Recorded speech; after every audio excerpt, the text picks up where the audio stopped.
So hello everybody, welcome to the video. So we were doing the biological anthropology methods and applications, और in the previous video if you haven't watched the previous video, हमने जो है वो आपके पास previous year questions का एक analysis कर लिया था. We have already analyzed the previous year questions. हमने previous year questions को analyze करके उसमें से जो है वो ये देखा था, कुछ themes बनाए थे, that how the questions are asked. ठीक है, क्वेश्चंस जो है वो किस तरह से पूछे जाते हैं. दो तरह से सवाल जो है वो पूछे जाते हैं. One is general and holistic questions. ठीक है, जैसे फॉर एग्जांपल ये पूछ लिया गया कि आपके पास ह्यूमन जेनेटिक्स को जो है वो एनालाइज करने के लिए मेथड्स आप बता दीजिए. ठीक है, तो ये एक बहुत ही जो है वो आपके पास होलिस्टिक सा और जनरल सा जो है वो आपके पास एक क्वेश्चन बन गया. और दूसरा जो है वो आपके पास ये एक सवाल पूछा जाता है कि जैसे आपके पास एक चीज़ ली, जैसे पेडिग्री एनालिसिस से शॉर्ट नोट पूछ लिया गया. आपके पास जो ट्विन स्टडी मेथड्स हैं वहाँ से जो है वो कोई शॉर्ट नोट पूछ लिया गया, या फिर ट्विन स्टडी मेथड्स को कैसे परफॉर्म किया जाता है, उसका एप्लीकेशन कैसे आप निकाल सकते हो, वहाँ से जो है वो आपसे कुछ ना कुछ पूछ लिया गया. ठीक है, तो बेसिकली इन दो तरह से जो है वो आपसे सवाल जो है वो पूछे जाते हैं. So before we start, if you want to download the PDF file, अगर आप PDF फाइल डाउनलोड करना चाहते हैं then you can download the O2IS academy app. आप O2IS अकेडमी ऐप डाउनलोड कीजिए, इसके स्टोर सेक्शन के अंदर जाइए and inside the store section you will find this course. ये जो कोर्स है ये आपको मिल जाएगा, anthropology optional revision and answer writing course. Go into the revision section, इसके रिसोर्स सेक्शन.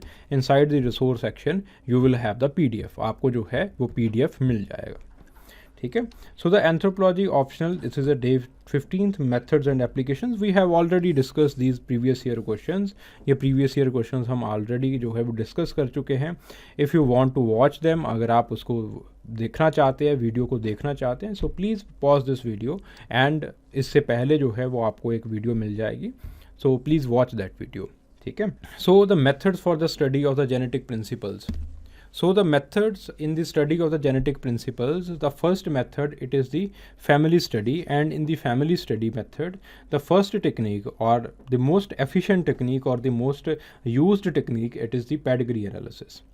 ठीक है, in family studies the study of the family and its member, उसके physical features, उसके मेंबर्स के जो है वो फिज़िकल फीचर्स को और उनके जो जेनेटिक मेकअप को जो हम एक फैमिली के मेंबर्स को स्टडी करते हैं, तब इस चीज़ को हम कहते हैं फैमिली स्टडीज़. फैमिली स्टडीज़ का मतलब बहुत सिंपल है कि आप जब एक फैमिली के अलग अलग सदस्यों के, अलग अलग मेंबर्स के आप फिज़िकल फीचर्स यानी कि उनके फिनोटाइप्स, उनके फिज़िकल फीचर्स और उनके जीनोटाइप्स, उनके जेनेटिक मेकअप्स को जो है जब आप स्टडी करते हो, तब इसको कहते हैं फैमिली स्टडी और द फैमिली स्टडीज़. ठीक है, तो family studies the simplest method और the technique to study the family, to have the family studies, it is pedigree analysis. वो जो है वो आपके पास पेडिग्री एनालिसिस होता है. पेडिग्री एनालिसिस का एप्लीकेशन जो है वो सिर्फ जेनेटिक मेकअप को स्टडी करने के लिए नहीं है, आपके पास जो जेनेटिक डिसीजेज़ हैं उनको स्टडी करने के लिए, और मोस्ट एफिशिएंटली आपके पास जेनेटिक काउंसलिंग में जो है वो आपके पास पेडिग्री एनालिसिस जो है वो किया जाता है. So pedigree analysis, it's a basic method of genetic study based upon the communication with the proboscis. Proboscis का मतलब क्या होता है कि जहाँ से जो आपका पूर्वज है, ठीक है, जहाँ से आपकी जो है वो डिसेंट की लाइन जो है वो चलती है, that is known as the प्रोपोसिटस.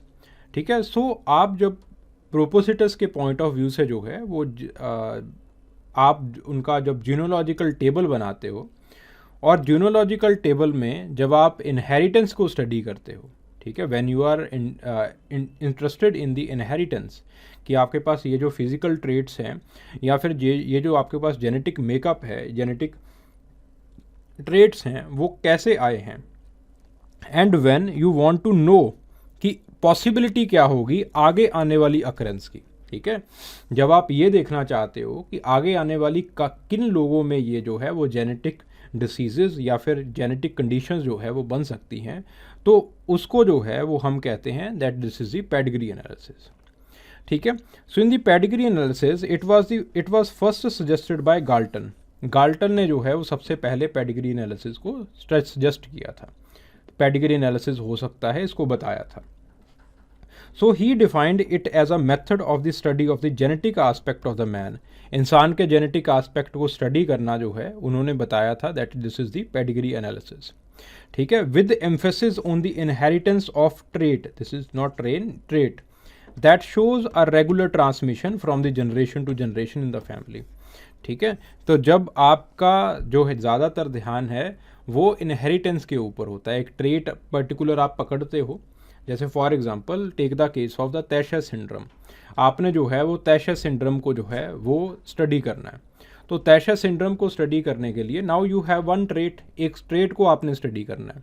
उस ट्रेट को आप अलग अलग मेंबर्स में से जो है वो स्टडी करोगे, देखोगे कि किन किन मेंबर्स में से जो है वो तैशर ट्रेट है, ठीक है, तैशर सिंड्रोम है, और कैसे जो है वो तैशर सिंड्रोम जो है वो आगे आगे आगे आगे चल के जो है वो ट्रांसफ़र होता जा रहा है।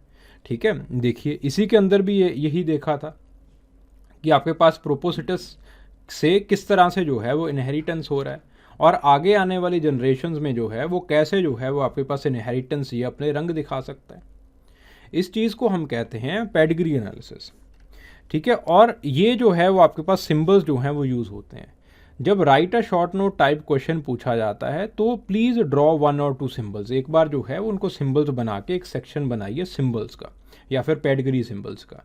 पेडिग्री सिंबल्स के अंदर जो है वो आप जो है वो 3-4 सिंबल जो है वो बना के दिखा दीजिए।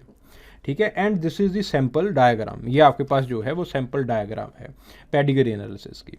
दिस मीन्स, इसका मतलब क्या है, मेल, इसका मतलब क्या है आपके पास फीमेल। ठीक है, and this is the generation first, जब आपके पास इस तरह से लिखा जाता है इसका मतलब है जनरेशन। ठीक है, तो आपके पास ये जो है वो जनरेशन फर्स्ट, फिर जनरेशन सेकंड, फिर आपके पास जनरेशन थर्ड। तो जनरेशन फर्स्ट किसकी है, obviously it is from the ancestor, ये इंसेस्टर से आएगी। ठीक है, तो आपके पास फ्रॉम दिस जनरेशन आपके पास जो ट्रेट्स हैं वो इस तरह से फ्लो कर रहे हैं। ठीक है, इसका मतलब जब आप इस तरह से काट देते हो, इसका मतलब क्या होता है, that this is the deceased, इसकी जो है वो डेथ हो चुकी है। ठीक है, जब आप शेडिंग करते हो, शेडिंग का मतलब क्या है, दैट दिस इज़ आपके पास अफेक्टेड पर्सन है। ठीक है, आपके पास ये जो है ये पर्सन जो है अफेक्टेड पर्सन है। जिस ट्रेट को स्टडी कर रहे हो आप, वो जो ट्रेट है वो इस पर्सन के अंदर जो है वो पाया जाता है। ठीक है, इस तरह से जो है you try to see the genetics, आप जो है वो इनहेरिटेंस को देखने की जो है वो कोशिश करते हो। Then you have the autosomal dominant. In the autosomal dominant what happens is, autosomal dominant के अंदर half of the children of affected parents they inherit the condition and half do not. ठीक है, तो आपके पास, ठीक है, हाफ बच्चे जो है वो कंडीशन को इनहेरिट करते हैं और हाफ जो है वो नहीं इनहेरिट करते। ठीक है, it is on the basis of the experiment that was conducted by Mendel. Mendel ने जो एक्सपेरिमेंट कंडक्ट किया था उसके बेसिस के ऊपर इसकी बात हो रही है। ठीक है, अब ये इतना इम्पॉर्टेंट नहीं है, आप इसको भूल भी सकते हो, लेकिन ये जो चीज़ें हैं ये इम्पॉर्टेंट हैं कि ऑटोसोमल डोमिनेंट आपको पता कब चलता है कि हाँ मेरे पास ऑटोसोमल डोमिनेंट है, पता कैसे चलेगा आपको, तो पता जो है वो आपको इन कंडीशंस के ऊपर चलता है। पहली जो है वो ऑटोसोमल डोमिनेंट की जो आपके पास एक कंडीशन होती है वो ये होती है कि आपके पास जो जनरेशन्स हैं वो आप स्किप नहीं करते, there is no skipping of generations. Generations जो है वो आप स्किप नहीं कर सकते। अगर पेरेंट्स को है तो आपके पास अगली जनरेशन को भी होगा, तीसरी को भी होगा, चौथी को भी होगा, पांचवी को भी होगा, छठी को भी होगा, कोई जनरेशन जो है वो स्किप नहीं होती। दूसरा है ये जो है वो आपको होमोजाइगोट्स के अंदर भी मिलेगा। होमोजाइगोट्स के अंदर ऑब्वियसली ऑटोसोमल डोमिनेंट है ना, होमोजाइगस के अंदर भी मिलेगा और हेट्रोजाइगस के अंदर भी मिलेगा, दोनों कंडीशंस के अंदर मिल जाता है ये। Both sexes they have equal chance of inheritance. ठीक है, it is not sex influence, it is not sex linked, sex influenced भी नहीं है, सेक्स लिंक्ड भी नहीं है। ठीक है, अलग अलग ट्रेट्स होते हैं। जब हम आगे चल के मल्टीपल इनहेरिटेंस की बात करेंगे तब हम जो है वो इन कम्प्लेक्स ट्रेट्स के अंदर देखेंगे कि एक आपके पास सेक्स इन्फ्लुएंस्ड भी होता है, जैसे बाल्डनेस, गंजापन, गंजापन जो है, अगर गंजापन के आपके पास जो जीन्स हैं they are in male they become dominant, अगर वो फीमेल के अंदर होते हैं तो वो जो है वो आपके पास रिसेसिव बन जाते हैं, ठीक है। So the transmission it is in the all sexes they are allowed, हर सेक्स के अंदर जो है वो आपके पास ये जो ट्रांसमिशन है ये अलाउड होता है। So these are the characteristics of the autosomal dominant, ये सारी चीज़ें आपको लिखनी है, ठीक है, ऑटोसोमल डोमिनेंट के अंदर। So this is the diagram of the autosomal dominant. Obviously there is no generation skipping, ठीक है। Now these are the examples, ये एग्जाम्पल्स हैं। हंटिंगटन डिसीज हो गया, ठीक है, शॉर्ट लिम्ब्ड डिफॉर्मिज्म हो गया, पॉलीसिस्टिक किडनी डिसऑर्डर हो गया, ब्रैचिडेक्टाइली हो गया, ठीक है। सो ये जो है वो आपके पास जस्ट रिमेंबर 1 और 2, एक दो रिमेंबर कर लीजिए बस, बहुत है। फिर आप आते हैं आगे ऑटोसोमल रिसेसिव के अंदर। ऑटोसोमल रिसेसिव के अंदर आप जब, now these are the characteristics, what are the characteristics, they are expressed only in the homozygotic condition, सिर्फ आपके पास होमोजाइगोट्स के अंदर ही जो है इसको एक्सप्रेस किया जाता है। Equally expressed in both the sexes, जैसे हमने डोमिनेंट के अंदर देखा। Skipping of the generations it is observed, generation के अंदर जो है वो आपके पास स्किपिंग हो जाती है, ठीक है। स्किपिंग किस चीज़ की, हम किस चीज़ की बात कर रहे हैं यहाँ पे, जो फिनोटाइप के अंदर है, ट्रेड्स की स्किपिंग की बात कर रहे हैं, जीन्स की स्किपिंग की बात नहीं हो रही है, ठीक है, ट्रेड्स की स्किपिंग, कंडीशन की बात की जा रही है, ठीक है। सो आपके पास heterozygotes they can act as the carrier, वो कैरियर की तरह से जो है वो एक्ट कर सकते हैं, ठीक है। सो यहाँ पे देखिए, यहाँ पे आपके पास ट्रेट है, ठीक है, यहाँ पे ट्रेट सारा, यहाँ पे जो है वो किसी के पास all are healthy, all are healthy, सारे के सारे जो लोग हैं वो हेल्दी हैं, ठीक है। सो यहाँ पे ट्रेट जो है वो आ गया, getting the point. So autosomal recessive disease के जो है वो what are the examples, examples क्या है, सिस्टिक फाइब्रोसिस, तैशेस, ठीक है, हीमोक्रोमेटिसिस, आपके पास दो phenylketonuria, sickle cell anaemia, ठीक है। So these are the example, just remember 1 और 2, ठीक है। आप जो है सिकल सेल एनीमिया को रिमेंबर कर लीजिए, ठीक है, इसको याद कर लीजिए। अगर आगे चल के जो है वो अगर आपको केस स्टडीज़ वगैरह की ज़रूरत पड़ी तो केस स्टडीज़ वगैरह भी इसकी बहुत सारी हुई हैं, तो मैं भी आपको कोट करके बता दूंगा इसके अंदर, ठीक है, आगे चल के इसकी केस स्टडीज़ भी होगी, ठीक है। सिजोफ्रीनिया रहने दीजिए क्योंकि इसको कम्प्लेक्स माना गया, इसको जेनेटिक नहीं माना गया। तेशेस लिख सकते हैं आप, सिस्टिक फाइब्रोसिस लिख सकते हैं आप, ठीक है, फिनाइल कीटोनूरिया लिख सकते हैं, ठीक है। अगेन फिनाइल कीटोनूरिया को बहुत लोग जो है वो कंडीशनल मानते हैं। So you can easily right about the cystic fibrosis और तेशेस सिस्टिक फाइब्रोसिस को लिख सकते हो आप। फिर उसके बाद आगे आ जाता है X linked dominant. X linked dominant के अंदर क्या है, दैट इसके अंदर बिकॉज इट इज़ डोमिनेंट, तो डोमिनेंट के अंदर आपके पास जो फीमेल जो हैं they are predominantly affected, females को ज़्यादा जो इफेक्ट करता है, क्यों, क्योंकि आपके पास फीमेल्स के अंदर 2 एक्स होते हैं, तो 2 एक्स की वजह से एक्स डोमिनेंट है, रिसेसिव नहीं है ये, जो अगर रिसेसिव होगा वो मेल्स को ज़्यादा इफेक्ट करेगा, ठीक है। तो आपके पास एक्स डोमिनेंट की बात हो रही है, तो एक्स डोमिनेंट के अंदर जो है वो आपके पास फीमेल्स जो है वो ज़्यादा अफेक्टेड होती हैं, ठीक है। सिर्फ आपके पास 50% जो है वो मेल्स इफेक्टेड है, 75% जो है वो आपके पास फीमेल इफेक्ट होती है। फादर जो है it cannot carry the disease to the son, क्यों भाई सन को क्यों नहीं कैरी करके दे सकता, क्योंकि फादर का जो इकलौता एक्स है वो जो है वो कहाँ पे जाता है, वो डॉटर के अंदर जाता है, वो जो है वो सन के अंदर नहीं जाता। तो फादर का जो एक्स है क्योंकि वो सन के अंदर नहीं जाता, so the father can not carry the disease to the son, ठीक है। As the son inherit X, X son जो है वो आपके पास किससे है, इनहेरिट करता है, मदर से। और फादर का जो एक्स है वो आपके पास जब क्रॉसिंग होती है तो फादर का एक्स किसके पास चला जाता है, डॉटर के पास चला जाता है। So affected females if homozygote, अगर वो होमोजाइगोसिटी के अंदर है, so can carry the disease to all the progeny, ठीक है। अगर आपके पास फीमेल के अंदर फीमेल जो है वो आपके पास एक्स लिंक्ड डोमिनेंट के साथ इन्फेक्टेड है और होमोजाइगोसिटी है, यानी कि दोनों जो एक्स हैं वो आपके पास जो है वो अफेक्टेड हैं, तो सारी की सारी जो प्रोजनी है, चाहे वो मेल हो चाहे वो फीमेल हो, उसके अंदर जो है वो आपके पास डिसीज़ आ जाएगा। ठीक है। So these are the characteristics, ये करेक्टरिस्टिक्स हैं। ठीक है, ये करेक्टरिस्टिक्स लिखने इंपॉर्टेंट हैं। बच्चे कहते हैं कि अच्छा जी बहुत बड़ी डायग्राम बना दी, डायग्राम का एक नंबर है। देखो आपके पास जब आंसर जो है वो हम देखते हैं, आंसर जब हमने देखना होता है या फिर नंबर देने होते हैं आंसर को, तो बेसिकली एक चीज़ फॉलो की जाती है जिसको हम ब्लूप्रिंट कहते हैं। ब्लूप्रिंट के अंदर ऑलरेडी ये डिसाइडेड होता है कि कितने नंबर आपके जो है वो इंट्रोडक्शन को देंगे, कितने नंबर उसके बाद जो है वो आपके पास डायग्राम बनेगी उसको देंगे, सिंबल्स को लेबल किया है तो कितने नंबर मिलेंगे, उसके बाद जो है वो आपके पास इनके करेक्टरिस्टिक्स लिखे हैं, डोमिनेंट के करेक्टरिस्टिक्स लिखे हैं, अगर चाहे आप एक ही लिख दो, उसके लिखे हैं तो आपके पास कितने नंबर हैं, रिसेसिव, ये सारी चीज़ें लिखी हैं, केस स्टडीज़ लिखी हैं, एग्जाम्पल्स लिखी हैं, कितने नंबर मिलेंगे। ठीक है, सो इस तरह से ये जो सारी चीज़ें हैं ये लिखी जाती हैं। Getting the point. तो आपके पास यहाँ पे इसलिए मैं कह रहा हूँ कि आप एटलीस्ट एक दो करेक्टरिस्टिक्स जो है वो अपने दिमाग के अंदर रख के जाओ। सो this is the diagram, please see this diagram. ठीक है, देन आपके पास ये जो है दीज आर द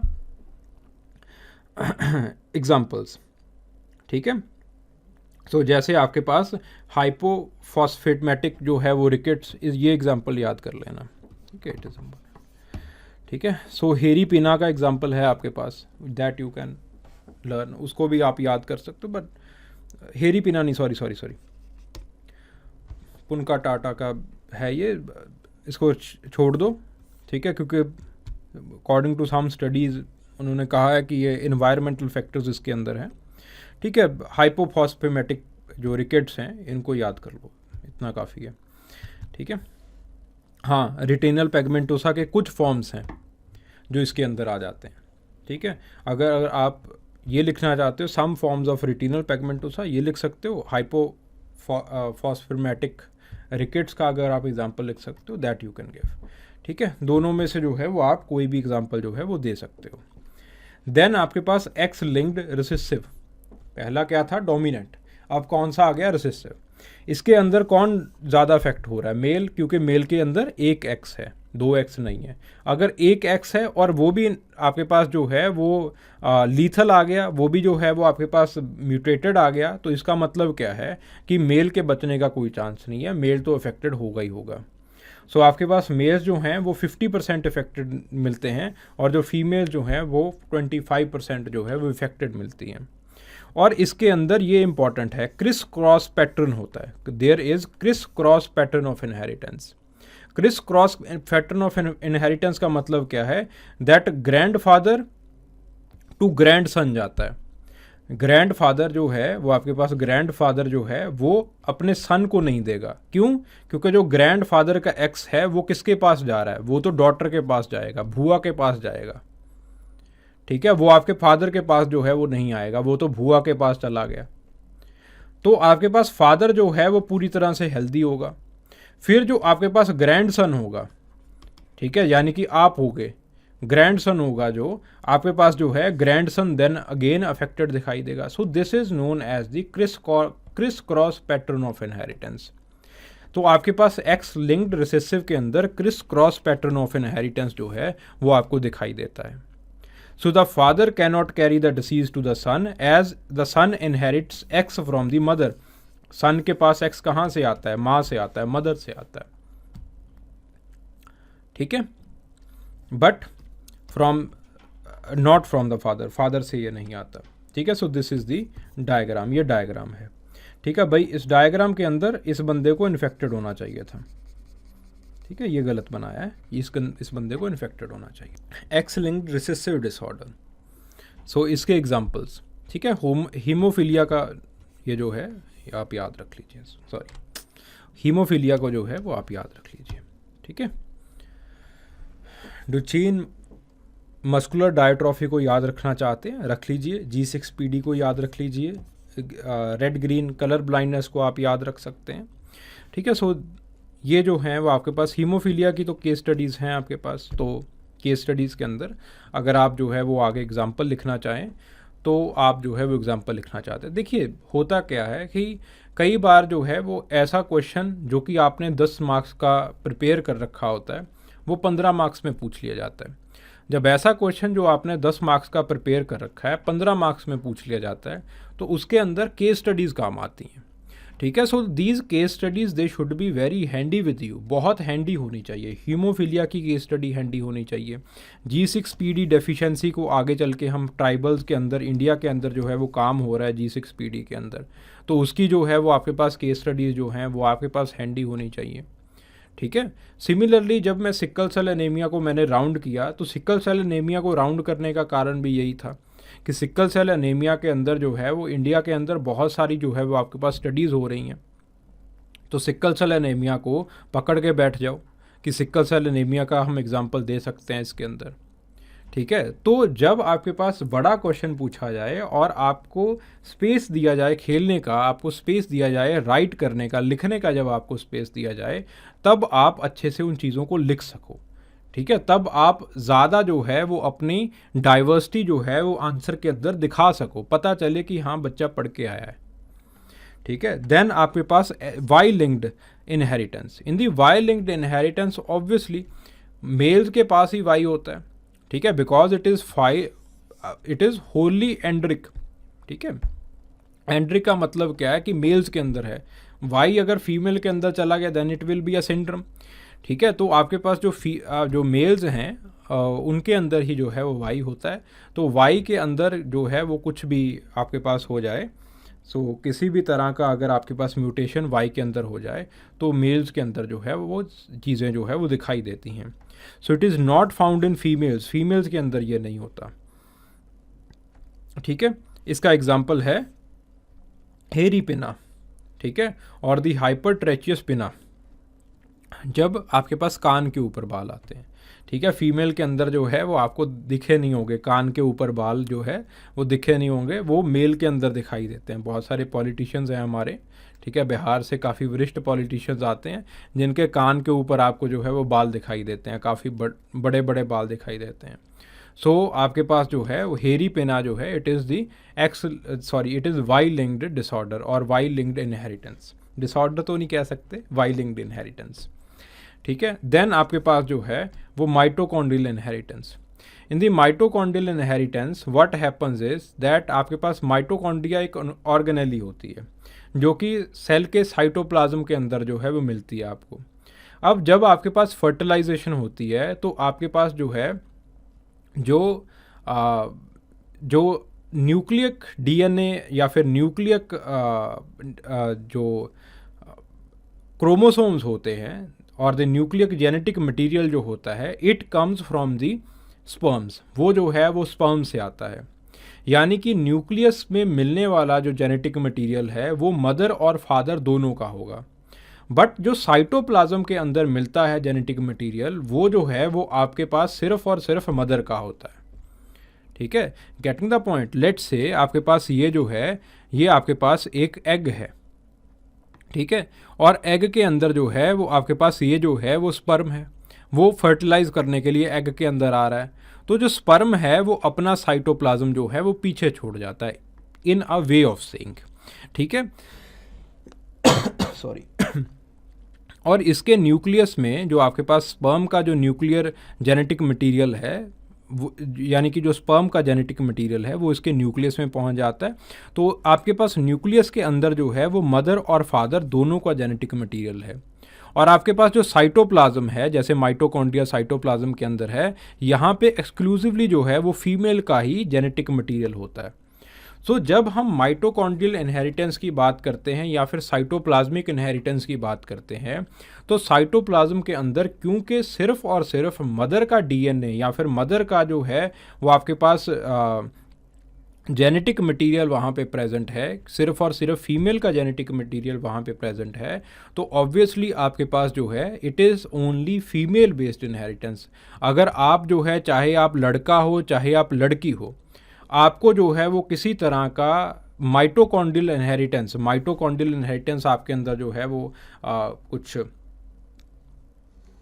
आपको जो है वो NARP वगैरह हुआ है, जो फॉल्टी माइटोकॉन्ड्रियल इनहेरिटेंस या फिर फॉल्टी माइटोकॉन्ड्रियल जेनेटिक मटेरियल से होता है, देन इसका मतलब क्या है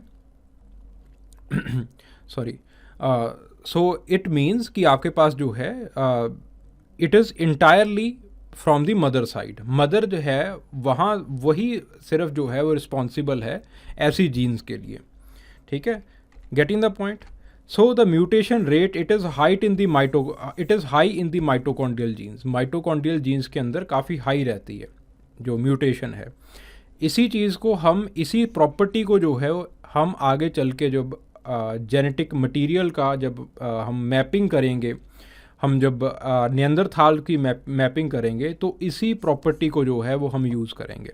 anyways, so some of the mitochondrial diseases they are NAPR, neurodegenerative ataxia and retinal और रेटिनस पेगमेंटोसिस, ठीक है, NARP। सो जस्ट इसको जो है वो याद रख लीजिए, कोड करने में जो है वो सही रहेगा, आपके जो है वो काम आ सकता है, ठीक है। देन आपके पास जो है वो multifactorial inheritance. Multifactorial inheritance का मतलब है that this disease it is not caused by और it is not caused by a single gene. ये सिंगल जीन के साथ जो है ये नहीं होती, but it is the result of the interplay between the genetic factors and the environmental factors, ठीक है। तो आपके पास it is a kind of interplay between the genetic factors and environmental factors. For example take the case of the schizophrenia, ठीक है। आगे चल के हम जो है वो सिजोफ्रेनिया की केस स्टडी करेंगे, जिसके अंदर हम ये देखेंगे कि किस तरह से जो है वो सिजोफ्रेनिया बहुत सारे इन्वायरमेंटल फैक्टर्स के ऊपर जो है वो डिपेंड करता है। अगर छोटे से बच्चे को आप मदर से, सिजोफ्रेनिक मदर से जो है वो अलग कर दो, तो आपके पास बहुत ज़्यादा चांसेस जो है वो ड्रॉप हो जाते हैं कि बच्चा भी जो है वो सिजोफ्रेनिक निकलेगा, ठीक है।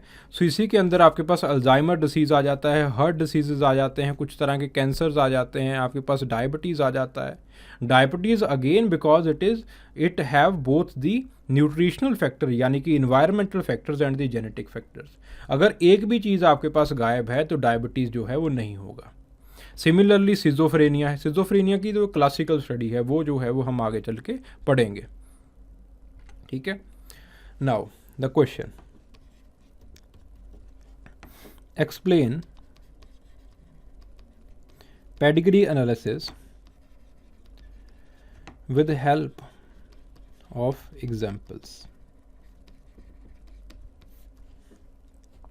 अब answer, in the answer first of all you will start with Galton.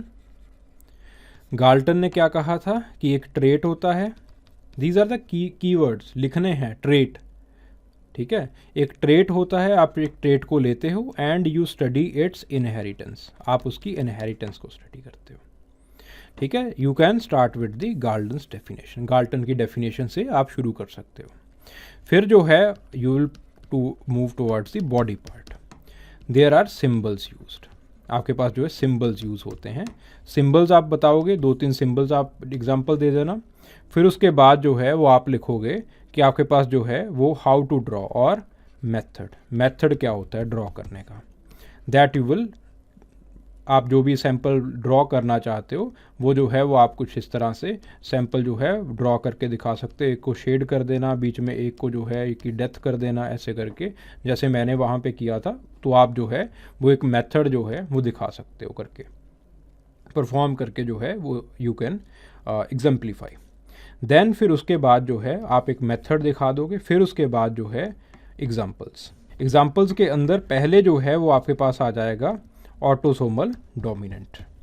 Autosomal dominant का जो है वो आप एग्जाम्पल दे दोगे, ठीक है। आप ऑटोसोमल डोमिनेंट के अंदर first of all you will write characteristics, 1-2 characteristics लिखो, फिर जो है वो आप जो है वो ऑटोसोमल डोमिनेंट का एग्जाम्पल लिख दो, ठीक है। हंटिंगटन डिसीज़ वगैरह एग्जाम्पल आप यहाँ पे लिख सकते हो, ठीक है। 1-2 एग्जाम्पल, एक आध भी काफ़ी है। अगर नहीं याद हो रहे, नॉन बायोलॉजी स्टूडेंट, मैं आपकी पीड़ा समझता हूँ, अगर नहीं याद हो रहे तो कोई दिक्कत नहीं है, एक आध एग्जाम्पल याद कर लो, ठीक है। देन आपके पास जो है वो ऑटोसोमल रिसेसिव, राइट 1 करेक्टरिस्टिक्स, उसका एग्जाम्पल, ठीक है। सिकल सेल एनीमिया वगैरह जो भी आप देना चाहते हो एग्जाम्पल दे दो, ठीक है जी। फिर उसके बाद एक्स लिंक्ड डोमिनेंट, ठीक है। सेम आपके पास वैसा ही रहेगा, एक्स लिंक्ड रिसेसिव। सेम वही जो है वो आपके पास पैटर्न रहेगा। देन आपके पास जो है वो माइटोकॉन्ड्रियल डिसीज़ और माइटोकॉन्ड्रियल इनहेरिटेंस, सेम वैसे जो है वो आप लिखोगे। ठीक है, वाई लिंक्ड सॉरी रह गया था, वाई लिंक्ड और वाई इनहेरिटेड डिसीज़। ठीक है, इस तरह से आप जो है वो एग्जाम्पल जो है वो लिखोगे। ठीक है, गेटिंग द पॉइंट। हर एक का डायग्राम बनाना इंपॉर्टेंट नहीं है, क्योंकि इतना जो है वो आपके पास टाइम नहीं होने वाला है। गेटिंग द पॉइंट, समझ में आ रहा है भाई? ठीक है जी। सो इस तरह से जो है वो आप लिखोगे। ठीक है, देन यू विल कंक्लूड, फिर जो है वो आप जो है कंक्लूड करोगे। Conclusion it you can give from the perspective of the, हाँ एक और बच्चे कह रहे हैं कि सर आप कंक्लूजन नहीं करते। ठीक है, तो conclude, you can conclude from the perspective of the genetic counselling, genetic counselling के परस्पेक्टिव से आप जो है वो आप कंक्लूजन जो है वो कर सकते हो। ठीक है, so please write the answer, आप जवाब लिखिए और जवाब लिख के जो है आंसर लिख के जो है वो आप इस नंबर के ऊपर जो है वो भेज सकते हो। और you can download the O2IS academy app, आप O2IS अकेडमी ऐप भी डाउनलोड कर सकते हो और डाउनलोड करके जो है वो यहाँ पे जो है वो आप अपना आंसर सबमिट करवा सकते हैं। ठीक है, चलिए, thank you very much, hope you have enjoyed the session, thank you very much.